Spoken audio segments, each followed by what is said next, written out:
Che Guevara, atau Ernesto Guevara de la Serna, adalah salah satu tokoh revolusioner paling ikonik di dunia. Ia lahir pada tanggal 14 Juni tahun 1928 di Rosario, Argentina, dalam keluarga kelas menengah. Meskipun menderita asma sejak kecil, Che menunjukkan kecerdasan luar biasa dan semangat petualangan yang tak terbendung.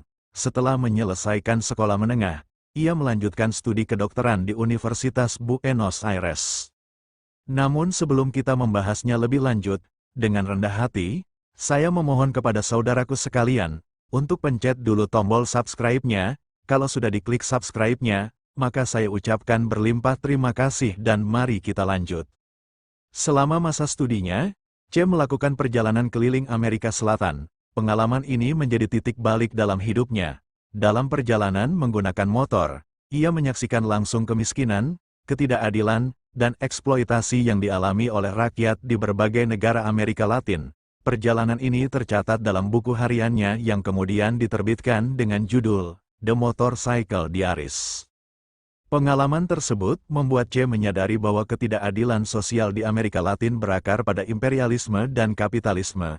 Ia mulai mendalami ide-ide revolusioner, membaca karya-karya Marx, Engels, dan Lenin. Pandangannya semakin radikal, dan ia memutuskan untuk mengabdikan hidupnya pada perjuangan melawan ketidakadilan. Pada tahun 1954, Che pergi ke Guatemala, di mana Presiden Jacobo Arbenz mencoba menerapkan reformasi agraria untuk mengurangi ketimpangan sosial. Namun, pemerintah Arbenz digulingkan oleh kudeta yang didukung Amerika Serikat.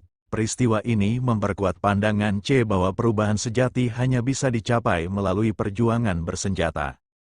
Di Meksiko, Che bertemu dengan Fidel Castro dan saudaranya, Raul. Mereka merencanakan revolusi di Kuba untuk menggulingkan rezim diktator Fulgencio Batista. Che bergabung dengan kelompok revolusioner Castro dan menjadi salah satu pemimpin penting. Pada tahun 1956, mereka berlayar ke Kuba dengan kapal kecil bernama Granma.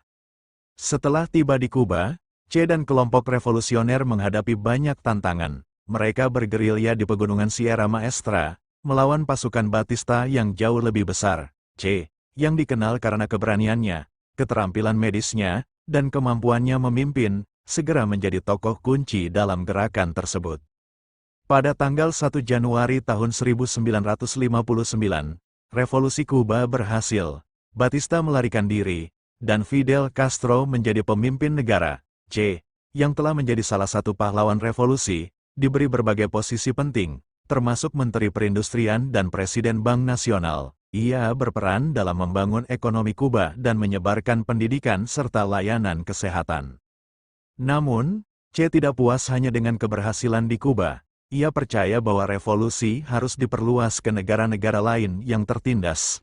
Pada tahun 1965, ia meninggalkan semua jabatannya di Kuba dan pergi ke Kongo untuk membantu perjuangan revolusioner di sana. Sayangnya, upaya ini gagal karena berbagai alasan, termasuk kurangnya dukungan lokal.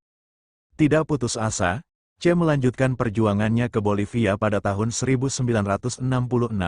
Di sana, ia memimpin pasukan gerilya kecil untuk melawan pemerintahan yang didukung Amerika Serikat. Namun, perjuangannya di Bolivia menghadapi banyak kesulitan. Pasukannya kekurangan logistik, dukungan rakyat, dan terisolasi dari dunia luar. Pada tanggal 8 Oktober tahun 1967, Che ditangkap oleh pasukan Bolivia di sebuah desa kecil bernama La Higuera. Keesokan harinya, ia dieksekusi atas perintah pemerintah Bolivia yang didukung Chia. Kematian Che Guevara mengejutkan dunia dan menjadikannya martir bagi gerakan revolusioner global. Warisan Che Guevara tetap hidup hingga hari ini. Potret wajahnya yang ikonik dengan baret dan bintang merah menjadi simbol perlawanan, keberanian, dan semangat revolusi. Bagi banyak orang, ia adalah pahlawan yang memperjuangkan keadilan dan kesetaraan. Namun, bagi yang lain, ia adalah tokoh kontroversial yang menggunakan kekerasan untuk mencapai tujuannya. Pemikiran Che tentang revolusi dan sosialisme masih menjadi bahan diskusi di kalangan intelektual. Ia menulis berbagai buku dan esai, termasuk Guerrilla Warfare, yang menjadi panduan bagi gerakan revolusioner di seluruh dunia. Meskipun hidupnya berakhir tragis, Semangat dan perjuangan Che Guevara terus menginspirasi generasi baru. Bagi Che, revolusi bukan hanya sebuah pilihan, melainkan kewajiban moral untuk melawan ketidakadilan dimanapun ia berada. Ia meninggalkan pesan abadi, lebih baik mati berdiri daripada hidup berlutut.